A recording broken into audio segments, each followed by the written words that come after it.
మా ఈ ఛానల్ని సబ్స్క్రైబ్ చేయండి. అలాగే మీకు తెలిసిన వారికి షేర్ చేయండి, లైక్ చేయండి, బెల్ ఐకాన్ ప్రెస్ చేయండి. మా కొత్త వీడియోస్ మీకు తెలియజేస్తుంది. ఉత్తరప్రదేశ్లోని సంభాల్లో పురాతన ఆలయాన్ని కనుగొన్నారు. సంభాల్లోని అధికారులు మరియు పోలీసులు ముస్లిం ప్రాంతంలో గత కొన్ని సంవత్సరాలుగా నిద్రాణమై ఉన్న ఒక చిన్న ఆలయాన్ని పునరుద్ధరించారు. వారు ఆ ఆలయాన్ని మరియు దాని సమీపంలోని బావిని శుభ్రం చేయడమే కాకుండా ఆ ఆలయంలో పూజలను పునరుద్ధరించారు. ఈ పురాతన ఆలయాన్ని గుర్తించడానికి అధ్యయనం చేయవలసిందిగా ఆర్కియాలజికల్ సర్వే ఆఫ్ ఇండియాకి కూడా లేఖ రాశారు. సంభాల్ జిల్లా మెజిస్ట్రేట్ రాజేంద్ర పెన్సియా మరియు పోలీస్ సూపరింటెండెంట్ కిషన్ కుమార్ బిష్నోయ్ పునరుద్ధరించబడిన ఆలయంలో ప్రార్థనలు కూడా చేశారు. ఇది భూ ఆక్రమణ నిరోధక డ్రైవ్లో భాగంగా చేశారు.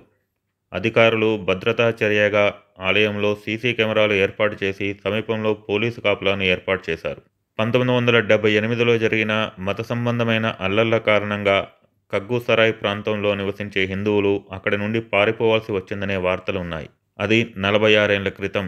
అప్పటి నుండి ఆలయాన్ని చూసి చూడనట్లు వదిలేశారని, దాని చుట్టూ గోడ కట్టి ఆక్రమించారని పరిపాలనాధికారులు తెలిపారు. అల్లర్ల తర్వాత హిందువులు క్రమంగా ఇతర కాలనీలకు మారారు మరియు మేము ఆలయాన్ని జాగ్రత్తగా చూసుకోలేకపోయాము, ఎవరూ అభ్యంతరం చెప్పలేదు లేదా మమ్మల్ని రాకుండా ఆపలేదు అని స్థానిక నివాసి రస్తోగి అన్నారు. ఆలయాన్ని అదనపు ఎస్పీ శ్రీష్ చంద్ర మరియు డిప్యూటీ ఎస్పీ అనుజ్ చౌదరి ద్వారా తెరిచారు.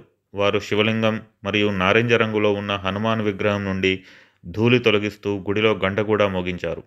బావిలో లభించిన 3 విగ్రహాలు గణేశుడు, పార్వతి, లక్ష్మివి అని డిఎం పెన్సియా తెలిపారు. విగ్రహాలు ఎలా బావిలో పడ్డాయనే దానిపై విచారణ జరుపుతున్నామని కూడా ఆయన చెప్పారు. ఆలయం యొక్క ప్రాచీనత గురించి నిర్ణయించిన తర్వాత దీని పునర్నిర్మాణం యొక్క ప్రణాళిక చేయబడుతుందని అధికారి తెలిపారు. దీనిని కార్తీక్ మహాదేవ్ మందిర్ అని పిలుస్తున్నట్లు ఆదివారం డిఎం చెప్పగా, సోమవారం స్థానికులు దీనిని ప్రాచీన్ సంబలేశ్వర్ మందిర్ లేదా పురాతన సంబలేశ్వర దేవాలయం అని పేరు పెట్టారు. సబ్ డివిజనల్ మెజిస్ట్రేట్ వందనా మిశ్రా మాట్లాడుతూ ఆలయ అసలు రూపాన్ని పునరుద్ధరిస్తామని చెప్పారు. ఆలయం చుట్టూ ఉన్న ఆక్రమణను తొలగించామని గోడను ప్రస్తావిస్తూ డిఎం పెన్సియా తెలిపారు. ర్యాంప్ కింద గుర్తించిన తర్వాత సిబ్బంది పాత బావిని తవ్విందని ఆయన చెప్పారు. ఇంకా పెన్సియా విలేకరులతో మాట్లాడుతూ, మేము ఆలయం గురించి ఏఎస్ఐకి లేఖ రాశాము. ఒకసారి వారు వచ్చి కార్బన్ డేటింగ్ నిర్వహిస్తే ఆలయం ఎంత పాతదో మేము కనుక్కుంటాం. ఆలయాన్ని ఆక్రమించిన వారిపై చర్యలు తీసుకుంటామని డిఎం తెలిపారు. సోమవారం పోలీసులు బావి తవ్వుతుండగా విరిగిన 3 వినాయక, కార్తికేయ విగ్రహాలు కనిపించాయని తెలిపారు. మేము మరిన్ని వివరాలను కోరుతున్నాము. తవ్వకాలు సజావుగా జరిగేలా ఈ ప్రాంతాన్ని భద్రపరిచాము అని అడిషనల్ ఎస్పీ శ్రీష్ చంద్ర జర్నలిస్టుల కోసం ఆ విగ్రహాలను ప్రదర్శిస్తూ చెప్పారు.